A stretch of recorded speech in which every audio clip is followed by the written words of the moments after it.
Dr. Spafford, now that 14 years have passed, what question would you like to ask Nino that will help future patients accept the implications of laryngectomy surgery?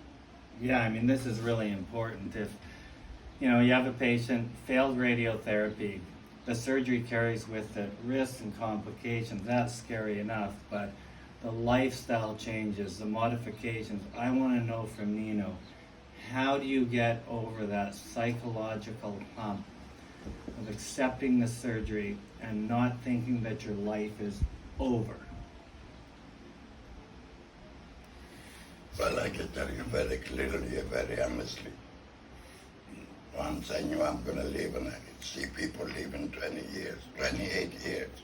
So yet I'm going to live. So I went on and enjoyed my life to the fullest. Never put any brakes on it. Actually, I enjoy life more now than before. Yeah. Was there any incident or thing that happened pre-operative that helped you make that decision and be so comfortable with it to accept the surgery? No, I believe it's psychologically because I see the people, they say they leave, so I figured I'm going to leave. So I went on living. It never bothered me that I have a hole in my neck. I'm still Nino. And when you talk to people, you mean someone who's had a laryngectomy? Well, I have to tell them to continue on living normal. Yeah. I drive an ATV, dust, dirt roads. I eat, I drink my wine every day. I eat everything, I do everything, and never feel uncomfortable. You were telling a story about, a few minutes ago, you said something about going downstairs to the laryngectomy support group. Was that right? Was that Yes. That was helpful for you? That was the best thing that happened to me after what Peter said, that you're going to operate and I'm going to leave. Well, I did still had my doubts, which, for how long, maybe a year, 2 years, 3 years. Sure. When the people downstairs started, 20 years ago I had a laryngectomy, 28 years ago I had a laryngectomy, 12 years ago. A lot of people, they seem to be really depressed. Mm-hmm. And I can never understood why they're depressed. They are alive. There's nothing wrong with them. Yeah. There's nothing wrong with me. Yeah. So I don't think there's anything wrong with them. They gotta enjoy life to their fullest. And you do. Well, if I'm a prime example, I guess I do live life to the fullest. You do. My holiday, the months of the year, I go everywhere. I never had any doubts. Even my wife changed my prosthesis in Las Vegas. Yeah. By looking at the television, how to change my prosthesis. And we did it so I could continue drinking my wine. Because my old one was leaking. So no problem. Anytime something comes up, you just figure it out. But somehow you have to work at it and overcome the problem. There is no such thing as problems. Yeah. Not with this, anyway, not with the laryngectomy. You're still a full human being. There is nothing wrong with you. If you decide to live and enjoy life, it's all up to your head.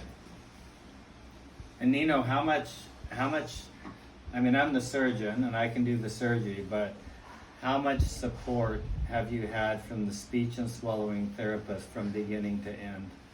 How invaluable has that been? Well, my speech teacher, Katsu, was a great girl. She taught me how to say some choice words. And I want to tell my friends whenever we play poker, we can call each other some not so great names. So the first things I want to know was my good name. So I get even with my friends,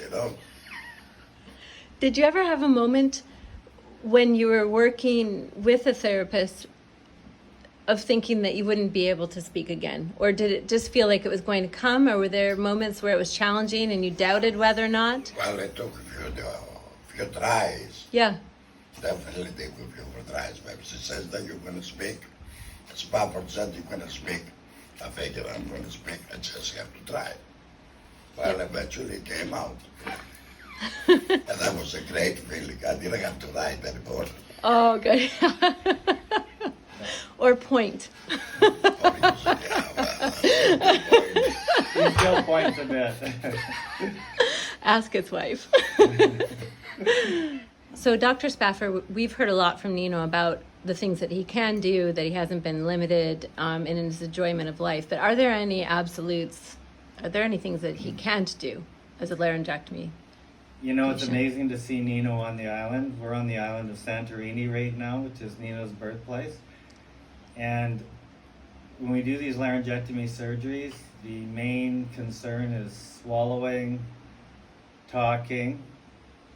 But Nino proves to the laryngectomy population that he can drive a quad on the island. It's windy, it's dusty. He doesn't put a ton of layers on. I don't think he has any layer on, except for a box. The bottom, that's it. And he's got the button on. And we were out on the catamaran on a beautiful sail for 4 hours. Nino's not a great swimmer, but he can go on the boat. It's safe to go on the boat. We take precautions, and so I just think if you can eat, drink, swallow, speak, in a quad, it's dusty, you're in the water, what more do you want to do? Life is beautiful. That's it. Keep living the dream.